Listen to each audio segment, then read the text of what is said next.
2 years in a row and two Monday races that honestly I thought were both pretty solid, all counts considered. Looking at the 2023 Worth 400, I'd say this was a solid race personally. I think the first half had a lot of action. There was a bit of a lull in the second stage, but the first one, like I said, had action. And then that last bit of the race, the last, I think, 150 laps, was just an all-out dogfight to the finish. Dover, in my opinion, at its finest, as I believe only 12 finished on the lead lap. So, personally, I had a lot of fun with this race. I know many others may not. I don't know if many would say this would be like a classic or anything, but the way they were running to the finish, the way that we saw pretty clean racing win out, even with revenge, I personally really, really liked. Now, I'm going to share this on other platforms really quick. That way we can get as many people in here to have some fun after the race as possible. But I got to say, I had a lot of fun watching this. I was glad that I woke up at 10 in the morning my time to be able to watch this race. But Martin Truex Jr. breaks the streak. Ross Chastain finishes second with some Chastaining.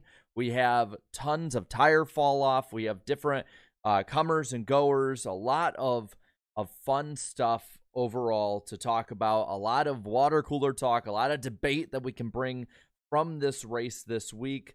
And I think that it's gonna be a hell of a week leading into Kansas, which I will be at, which in my opinion is one of the most fun races of the year intermediate wise.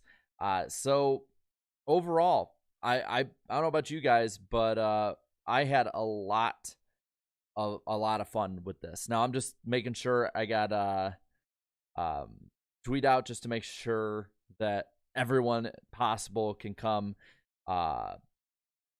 and have some fun with this. I know it's a Monday afternoon. I'm not expecting to have thousands of people in here today. Just because I know a lot of you guys probably got work and school, but we'll get into some stats about the race, the finishing order of the race, and the piece by piece, and then lead you right into what's going on this week. Be sure to like the stream, subscribe to the channel, and let's have a fun one. Let's have a fun one. My God, I swear to God, I can't multitask well when I have a camera on me. All right. I think I got it up. Okay, we'll have a lot of people flooding on in here, but let's get into the race itself. The 2023 Worth 400 ran on a Monday for the second year in a row. In my opinion, like I said, entertaining for the second year in a row. This race was 400 laps. There were 19 lead changes among 8 leaders. There were 7 cautions, and the race spanned 3 hours, 27 minutes, and 46 seconds. The finishing order of this race, I will just say straight up, I think this race, for the most part, when you looked at who was in the top 5 to 10, was pretty dominated by JGR, even if they didn't lead all the laps overall with it. Drink really quick here. We'll get those super chats and member chats in a moment. I just want to get into the finishing order because there's a lot of people who probably only caught the last bit of this race or missed this race, so let's get you the finishing order real quick. All right. So, Martin Truex Jr. breaks a 54-race winless streak today, getting the victory over Ross Chastain in second. Ryan Blaney in third puts up a very hard fight on the final restart. Stay side by side for a couple laps. Can't pull it off. Then you've got William Byron in fourth. Fifth, you got Denny Hamlin. Sixth, Christopher Bell, Mr. Consistency. Tyler Reddick with a 7th. 8th goes to Brad Keselowski. Another solid run for RFK as his teammate and, car that he owns, Christopher Buescher in the 9th spot. Josh Berry filling in for Alex Bowman this week in the 48 car gets a top 10 as well, followed by 2 others on the lead lap, Chase Elliott and Bubba Wallace in the 12th spot. Now, we got a ton of cars a lap down at the end of this race. Ty Gibbs in 13th had a solid run. Pit issues ran them into a wall with that. Corey LaJoie, solid 14th place run today for the Spire team. Ricky Stenhouse Jr., 15th position. Eric Jones in 16th. Jones was running around the top 10 today. Looked like his 2022 self a little bit better. Then you got Ryan Preece, 17th. AJ Allmendinger, 18th. And then the final car, one lap down, Kevin Harvick in the 19th spot. You have one car, 2 laps down in 20th. That is Harrison Burton. Then four cars that were 3 laps down. 21st place, Kyle Busch. We'll talk about him. Had a long day from basically lap 20 onwards. Michael McDowell in 22nd. Sped on pit road, which put him an extra 2 laps behind the pace. Then you got Justin Haley in 23rd spot, 24th, Eric Almirola. And then 2 drivers here, 4 laps down, Todd Gilliland and Austin Cindric. 5 laps down in 27th for Austin Dillon. 7 laps down, 28th for J.J. Yaley. 19 laps off the pace in 29th, B.J. McLeod in the Live Fast car. Oh, had him on the podcast this week. Be sure to see that if you haven't already. We'll talk about that too. 22 laps down for Chase Briscoe in 30th. Joey Logano in 31st out of this race. 41 laps down, and in 32nd was Kyle Larson. Brennan Poole out of this race in 33rd. Noah Gragson, 34th out of this race.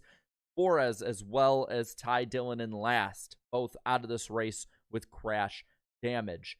Now, we will put the finishing order up at the top. If I have anything wrong or anything gets corrected by NASCAR, let me know and we will change it. But we have it up top. Didn't have to really change much for the winner. It's a clean sweep for the Truex family this week. Ryan Truex getting his first victory ever in the Xfinity Series on Saturday, followed by Martin Truex Jr. getting his first win, like I said, in 54 races. If I'm not mistaken, that means his last win was what? Richmond 21? If I'm right about that, it means I was at his last win. But solid win by Martin Truex Jr. today. Solid run, especially after hearing some infighting between he and his crew chief. But overall, good race. Just really good race, I thought. I thought it was very compelling. We didn't have to have it be a complete crash fest for people to be close together. There was racing, comers and goers. The tire fall off. Attaboy to Goodyear. There was a good amount of tire fall off in this race. And you know what? They get a lot of crap, but this was a pretty good one. It could be a little bit better. I think that the 2 tires versus 4 has always been a bit of a struggle for Goodyear at Dover in the last decade or so. I mean, I can just remember 2013, Jimmy Johnson versus Dale Jr. 4 tires lost to 2 tires. So there might be a little bit they can do there, but overall, compared to what they do at most races, I liked it. I'm going to ask you a poll as we go into a couple of these super chats. But do you think Truex gets more wins? Because he's been solid, but also had a lot of issues early this season. So I'm going to go yes, 1 more. Yes, many more. Or no. Asking you guys now. Again, be sure to like the stream, subscribe to the channel. Let's all have some fun here talking about racing. Napa Racing Fan 927, thank you for the 2. Has the Cup Series become the Ross Chastain show? I'd say since last year, and we'll talk about that as we get into the race recap. Tyler McGonigal, thank you for the 5. Thank God Chastain didn't win. Also, good rebound by Byron after a bad adjustment in stage 3. My Dirty Mo bracket was busted after today. I'm assuming that was Kyle Larson that probably did that part. Irvin Alvarado, thank you for being a member for 2 months. Bold take. Let's make Dover's race on a Monday forever. I mean, the last 2 have been very good. People forget last year's Dover race, I thought was a bang, personally. Let's see. Christian _55. $2 super chat. Thank you very much. Decent race, except I fell asleep onto Kansas. Well, to be fair, it started early in the morning for a lot of people, so it's understandable. Soupy Spirit GX, thank you for the 5. Ross Chastain races hard. Same crap Dale Sr. and Ernie Irvin did. We'll talk about it in a bit, but I think for me, I just want Chastain to own it. Like, I'm sick of the does it and then apologizes every time. Just own it. Just have a shit-eating grin. or a smirk and just say, you know, yep, I guess I did that. I guess you gotta get out of my way. Like I wouldn't agree with it, but I'd respect it if he owned it more. But Chastain doesn't do that. He just, you know, hits somebody, causes something to happen, and then it turns into, oh, I'm so sorry, I didn't mean to do that. I'll do better next time. Like, just a cycle. Break the cycle. Own this. You know, I like I said, own this. I'd have fun with that personally. Marky Mark, thank you for the 5. Turned 32 years old today. Happy birthday. Blaney almost delivered on a perfect birthday present. Another good run for him. Yeah, Blaney has been pretty darn good. Honestly, for the last couple years. I think that win's still coming. Milton, thank you for the 5. YouTube Live and the NASCAR app kept me up to speed while being in college, an hour away from my home track. Made the drive home sweet. Decent race. I thought it was very decent, and let's get into that race. Starting with stage 1 and the start of this race, I'm gonna say this now. Attaboy to the Dover crowd, because for a Monday rainout race, they showed up in force. Now, I think a big part of that was because NASCAR had given the early call, I believe at 10 or 10:30 in the morning, like, hey, this ain't happening today. Come back tomorrow. And I think that gave fans ample time to be able to plan instead of waiting till, for, 3, 4 in the afternoon for the inevitable. So I think all around, I think this was handled very well. I did hear some problems getting in because there were more people than they expected. But you know what? I will say great showing by the Dover crowd, and they deserve a non-rainout race at this point because they showed up in force last year with a damn near sellout. They showed up in force for a rainout race this year. They've shown when there were rumors about this track possibly being moved off the schedule that they want this track to stay. Now, I know attendance doesn't have the pull that it should probably. Look at Road America having over 100,000 every year and getting removed from the schedule. But if there's any fans and a piece of the country they should keep at this point, Dover is right up there with the rest of them. Plus, the racing is finally matching the crowd. So to me, I just want to give an attaboy to them. Now, the first 20 laps were pretty, cut and dry of normal Dover racing for the most part.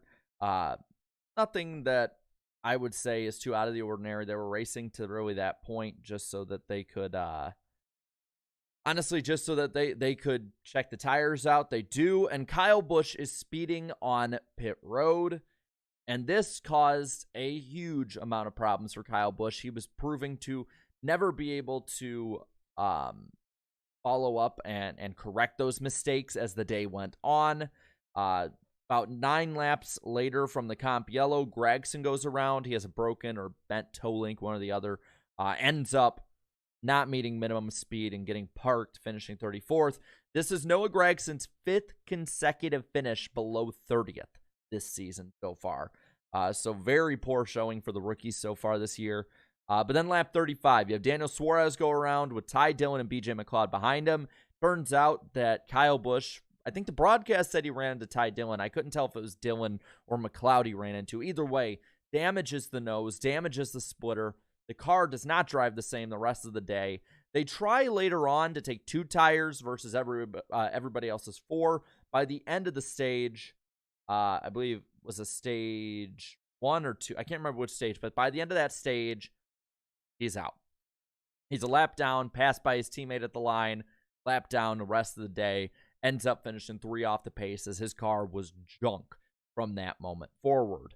And then we get about 40 laps later, and we get into the Chastain stuff. Really quick, I'm going to end the poll before we get into it and take a sip before we get right into this Chastain drama. Because Ross Chastain is the main character of NASCAR at this point. But I asked if you thought the Truex would get more wins. People think maybe one more. That's about 60%. 27% say this is it. 13% say yes, many more. If this ends up being Martin Truex Jr.'s final win of his career, it would be a perfect bookend of both of them being Monday rainout Dover win. So that would be something. All right. Here we go. So early in this race, it was William Byron and Denny Hamlin at the front. These were the guys that were setting the pace for most of the day. But I was looking back in the pack and watching Kyle Larson fly through the field. I mean, at one point I saw him, he's like 8 seconds back. The next lap, 7 seconds, then 6, then 5.7, then 5.4, then 4.9. And he's just slicing his way up from the back half of the top 10, top 5. He's coming up right behind Ross Chastain. Chastain is right behind, I believe it was Austin Dillon up top, and then Brennan Poole on the bottom. And, well, another Chastain incident happens. Chastain goes into the bottom of the corner right behind Poole. Looks like Poole slowed up a little bit, but Chastain runs right into the back of him, spins him, and as he's spinning up the track, Larson takes evasive action to the top and runs right into the wreck. Of course, both are extremely pissed off at Ross Chastain. I believe it was Larson who said, "Why are we racing like this in stage 1? What the hell?" or something like that. And then Brennan Poole says he probably needs to get his butt whooped. And, you know, I got to say, if the drivers aren't going to do something like that to him, if they're not going to come out after the race and, like, actually handle it face to face, or just going to do the media song and dance or the Twitter song and dance over and over again, then Chastain, I get talking to him didn't work for some people. Maybe a little fight in Minecraft, that is, don't want to get censored on YouTube, a little fight in Minecraft after the race, maybe that might be in order at some point. Ross Chastain can get away with it. He can. Over and over again, it's proven to, because these drivers don't seem to take it much into their own hands. And if they do, NASCAR will, one of them, NASCAR penalized the guy after the race, and he ended up finishing below Chastain. And the other one, which I will admit was in a little poorer taste way later on, they fine him. But I did like later in the race that Chastain ended up getting a little bit of revenge given to him back by Larson. But at what point will the drivers actually take it to the next level? If what you've been doing so far has not gotten through to him, which again, not all of the stuff this year has been his fault. We had the meme. They brought up the meme on the broadcast from the stuff that went on at Richmond, where Bell blamed him for something that was Bell's fault. I really didn't think Talladega was all that much his fault compared to a lot of other races.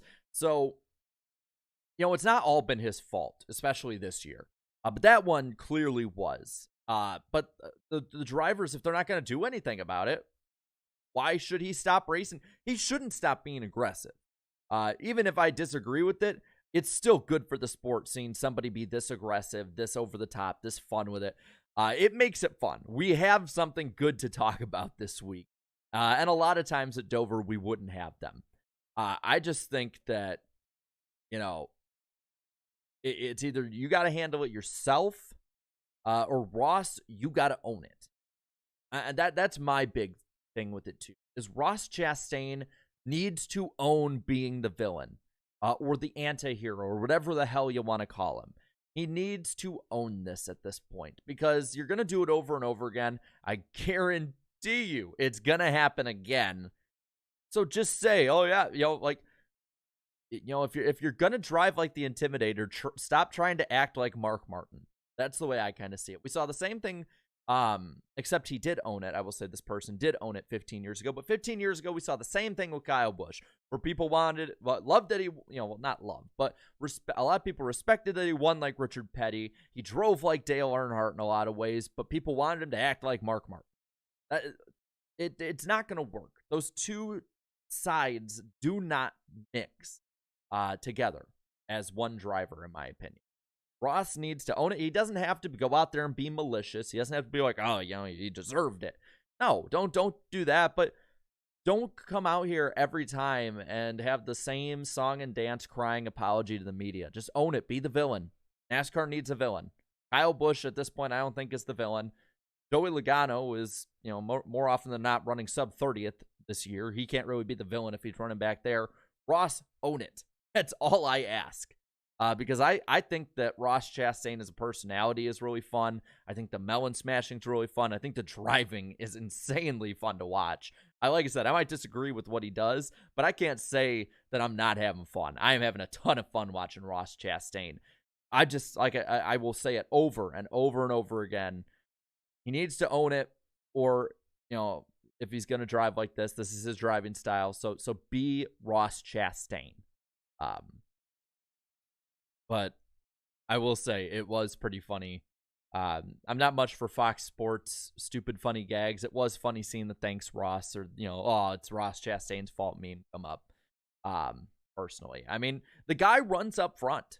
He ran second today. Yes, it's been, I believe, over a year since his last win, but he competed for a championship last year. He ran top 5 almost all of last year, and for the most part this year. I know NASCAR Shill is a bit of a parody account on here, but I agree with the first part of what he said. Chastain's good for the sport. I don't know, probably didn't bring in viewers after the Hail Melon didn't really say much for last year, but I'm just it's maddening to watch it back and forth. Like, just own it or don't drive like this. And I want you to keep driving. I won't say like this, but aggressive. Drive aggressive. But I think that about covers it. We're going to talk about this all week. Wednesday night, we're going to talk about this on the NASCAR Weekly Podcast. That'll be Danny B's channel. And by the way, we do have the NR Cup race at Bristol tomorrow, another concrete canyon on my channel. I believe it's 7 o'clock Central, 8 p.m. Eastern. Going to be a lot of fun there, too. And we have the podcast party bus coming up. And I'll be at Kansas. I may or may not be able to stream after the race. I guess you'll just find out after the races. And anyway, ending the stage off, we talked about the Chastain stuff. So ending the stage off for stage 1, William Byron gets another stage win, his 6th of the year. Denny Hamlin in 2nd, then 3rd is Blaney. Brad Keselowski 4th. Ross Chastain still finishes 5th in the stage, gets some solid points there. Buescher in 6th. 7th is Bell. Harvick 8th. Truex 9th. Ricky Stenhouse Jr. with a solid 10th place run in that stage. Solid year continues for Stenhouse. Honestly, the most improved driver, I think, so far this season. Now, really quick, I'm going to read off these super chats that I missed, and we'll go from there. So, SD Eon, thank you for the 2. Chastain is new Dale Sr. I guess enroll, yes. M. Martin fan for life, thank you for the 2. Better poll question, will Blaney get his win? Let's make that a yes or no. Will Blaney get a win in 2023? I think he will. But you never know. I mean, I thought he was going to last year, and that didn't happen. So there you go. By the way, there is a poll on the community tab for what you thought of the race, too. Tyler, thank you for the 5. Priest beat Busch. Kez beat Wallace. Dillon beat Larson. Gilliland beat Logano. Cindric beat Briscoe. And Chastain beat Elliott. Pretty busted bracket. Yeah, that would do it. Brock Culpepper, thank you for the 5. Is it safe to say that Ryan Blaney raced as hard as he could at the end of this one and did all he could, but Truex just had the stronger car? I would personally say so. I think he had a very, very solid car in Truex. I think at the end, he had the best car out there. Maybe Chastain might have had a little bit better, but he had very much a stronger car than Blaney did. And then thank you to the gun, or AKA my dad, for the 2. Put $10 on Truex and came away with 100. Nice. I better tell Chase and Dale on the Garage Guys that one. They will appreciate that. But that covers those super chats. Let's get into stage 2. Brad Keselowski has a rogue tire, ends up flying off of the front of his car. The team said whoa, and he thought they said go. And that put him back because he was going to restart second, but then ended up last in the lead lap because of it. And stage 2 was very much more of a milquetoast part of the race. You had green flag stops about halfway through the run. You had Chastain get the lead around halfway through the race from Byron, and the pit cycle ended up doing this too. Logano would fall off the face of the earth, never to be seen again until 14 to go. And Chastain ends up winning the stage with Byron in 2nd, Blaney in 3rd, 4th is Truex, then Hamlin 5th, 6th is Gibbs, 7th Buescher, 8th Reddick, 9th Elliott, and Christopher Bell in the 10th spot in stage. Now go into the final stage of this race. We have Byron passing Chastain in the pits. With the restart, with about 142 to go, he would get out ahead, but with 114 left, Chastain gets by him. Truex, though, would follow, and from this point onwards, it's a duel between the 19 and the 1. With 76 laps to go, green flag pit stops begin. Chastain and Truex are pretty close together at this point. 4 laps later, we have our once-a-race Harrison Burton spin. This time, NASCAR doesn't throw a caution because they're just sick of his shit. I'm kidding. No, they don't throw a caution because he managed to get out of the way, even though there were people barreling towards him into the pits. But I'm glad that, personally, I'm glad that they didn't throw the caution, as it proved not to be an issue. With 69, nice, to go, Truex would pass Chastain during the cycle, start flying away. Now, I didn't mention him too much other than the finishing order of this race, but Ty Gibbs, especially in the second half of this race, ran in the top 5 or top 6 for the majority of the day. Was having the strongest run, in my opinion, of his career. I would put running strong at Dover against and over a lot of these veterans, personally, is more impressive than most, if not all, of his Xfinity wins, just because of the tougher competition on a tough track. Was running damn good. At one point, was up to 4th, challenging for 3rd. But his team didn't get it all the way filled up with fuel, and he was 7 laps short. This would cost him at the end of the day, as he would finish a lap down, and in, I believe, 13th? Yes, 13th position for Ty Gibbs, but deserved a top 5, in my opinion. With 30 to go, though, you have Chastain catching the 19 car, and then you have the follow-up, the most passive-aggressive revenge that Kyle Larson can dish out. Kyle Larson is infinity laps down. He is stuck in the 32nd position finishing-wise, and so he's getting lapped by the leaders with 20 to go, and he says, you know what? This is the perfect time to just become a roadblock in Ross Chastain's way. And ends up costing Chastain a second. Now, I had some people mad at me on Twitter because I thought it was personally funny. Because it's not the first time that people have blocked Chastain after he has either directly or indirectly caused their ends of competitive days. But some people were saying it should be considered race manipulation and Larson should be penalized.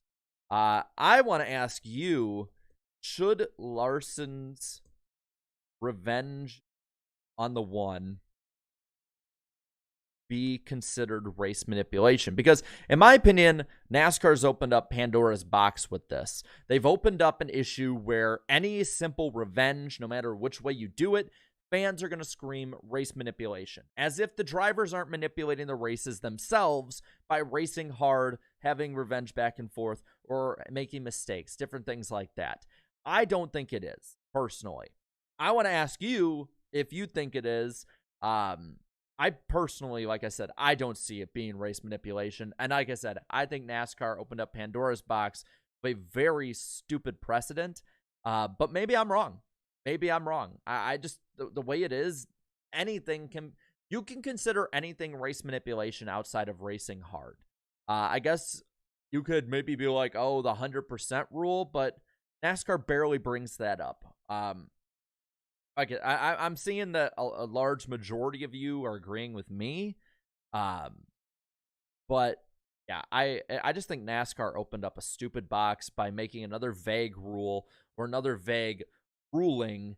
And, you know, it's kind of like Corey says here in the chat. If they micromanage it that badly, just script the races at that point.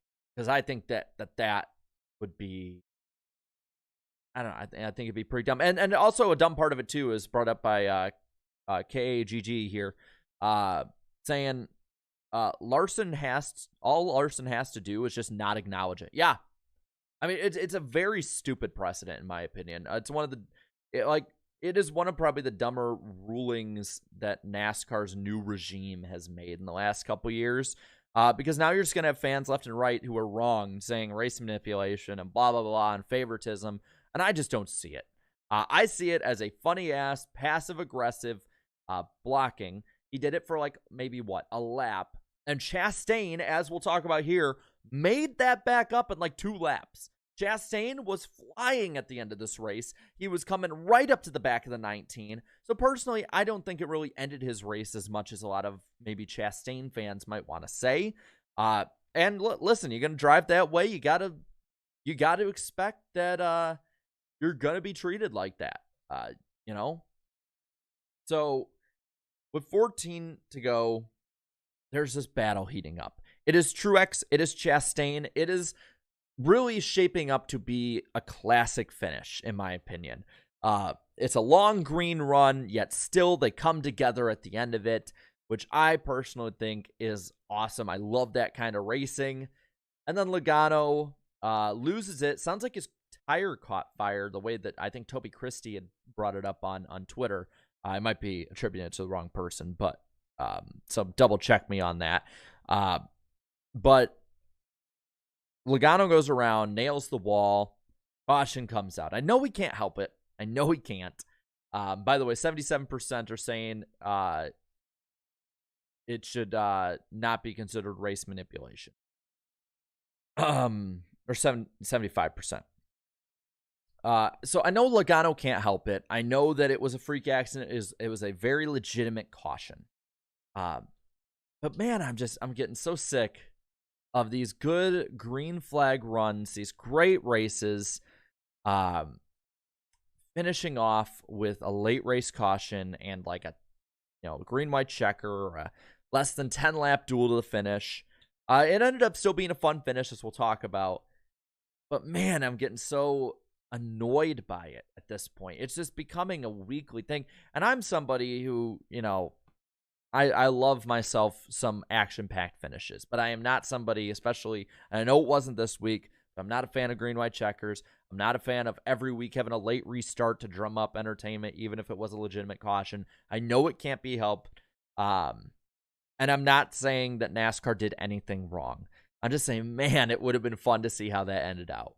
But it is what it is. We end up with a 7-lap sprint to the end. On pit road, Martin Truex Jr., Ryan Blaney, and Christopher Bell all take 2 tires. The rest of the guys on the lead lap, which was 4 or 5 more, take 4 tires. That included Ross Chastain, who would restart second on the inside line behind Blaney, Truex on the top side with Bell. And we saw, in my opinion, a pretty damn badass battle between the 12 and the 19. 2 drivers who have been the absolute best winless drivers for the last year and a half, who have been very deserving of multiple wins over and over again. And just it hasn't happened. But they go side by side, battling hard, battling clean. That's what I appreciate about it, too. They battled clean. Blaney had every opportunity to bump his ass up into the wall, talking about Truex, but he didn't. He raced him well, raced him clean, and ultimately Truex won the race fair and square. At one point, though, I thought Chastain was going to go down low or up high and take those guys 3 wide, and we were just going to have absolute calamity with it. But those 2 tire guys, it ended pretty well for him. Bell was the lowest of those, and he finished 6th. Blaney finished 3rd, and of course, Martin Truex Jr. would win the race itself. So, like I said, I still thought, even with the late race restart, kind of having a caution late cutting into a great finish, I still thought this was probably I'd personally say an 8 out of 10 race. I know many would disagree with me at this point, but for me, this, I think, was my favorite race of this. I had a lot of fun with it. I wish it was on a Sunday because I wish that millions of more people could have seen this race. I wish that tens of thousands of more could have been in the grandstands like they probably would have been, because this was a superb race, in my opinion. I don't think there's any more way to put it. And I think Dover deserves better. I know that, and again, it's not NASCAR's fault. I know people are going to gang up and say, oh, why are you blaming? No, I'm not blaming NASCAR. I am not blaming them, because Dover has kind of had to be an afterthought on the schedule for a lot of changes being made. the calendar doesn't line up very well with putting it later in the year. But Dover does deserve better, and I hope NASCAR and SMI look at this racing. I hope that they look at the turnout and what it seemed like people on social media, as much as people on social media love to complain, it looked like people had a lot of fun watching this race from home.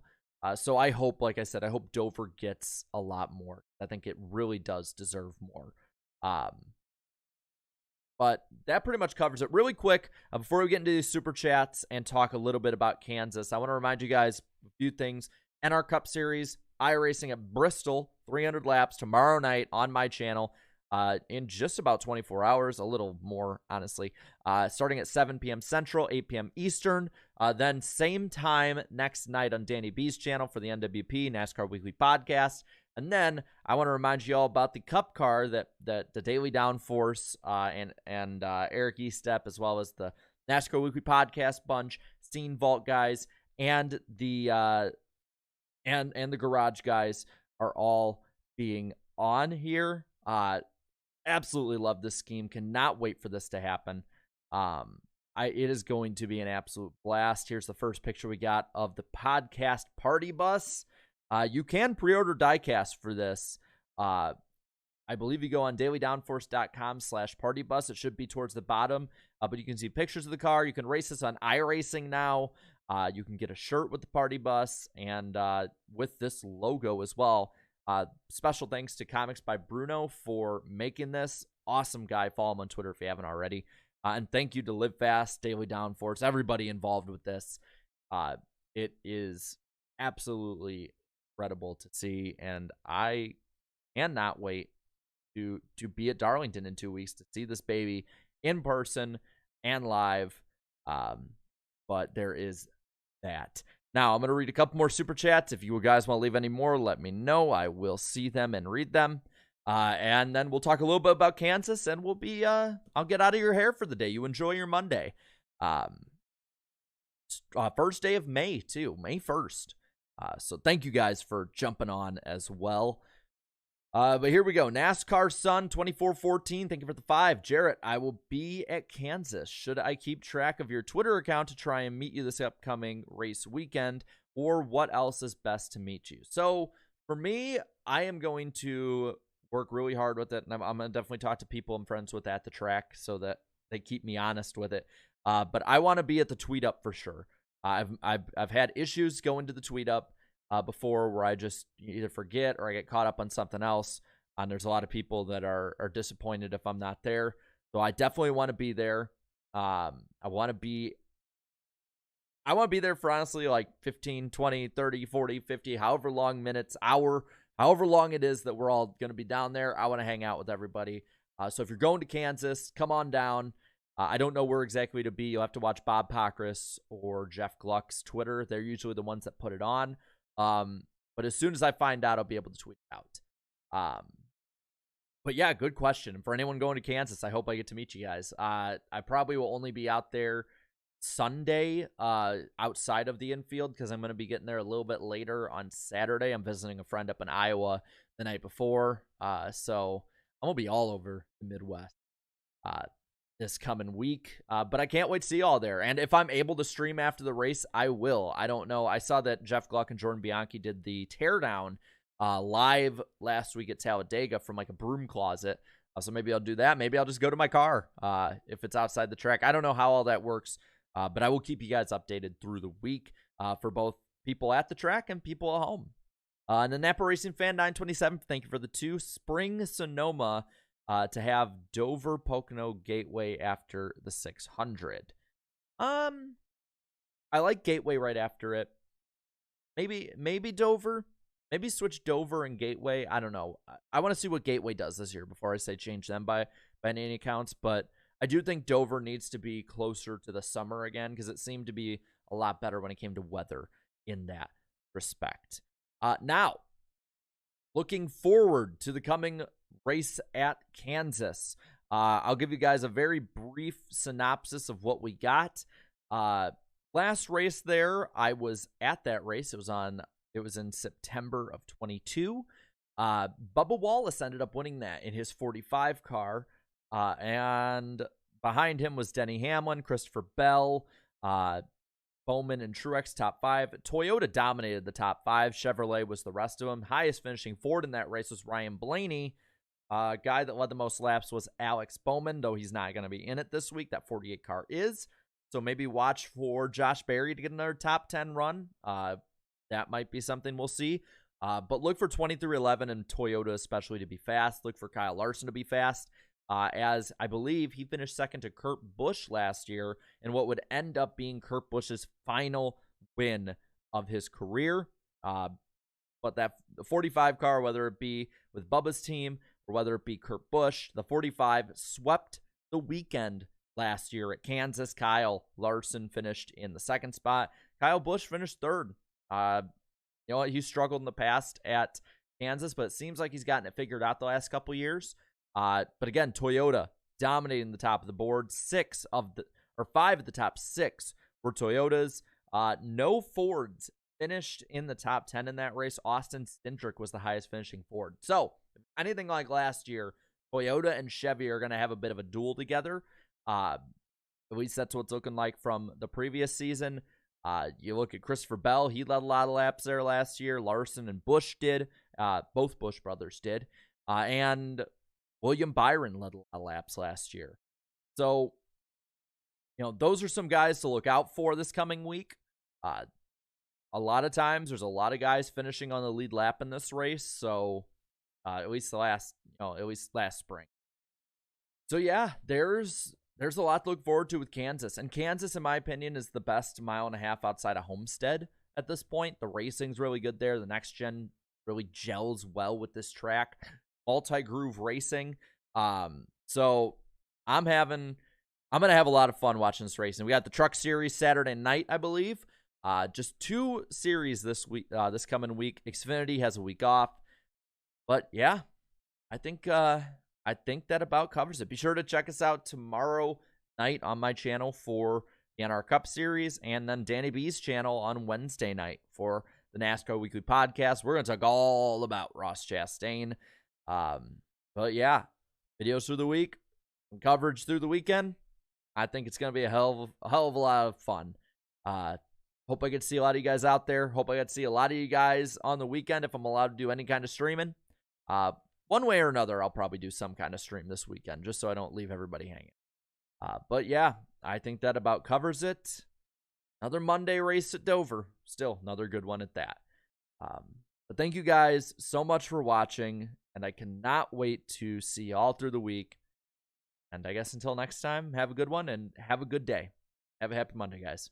Later.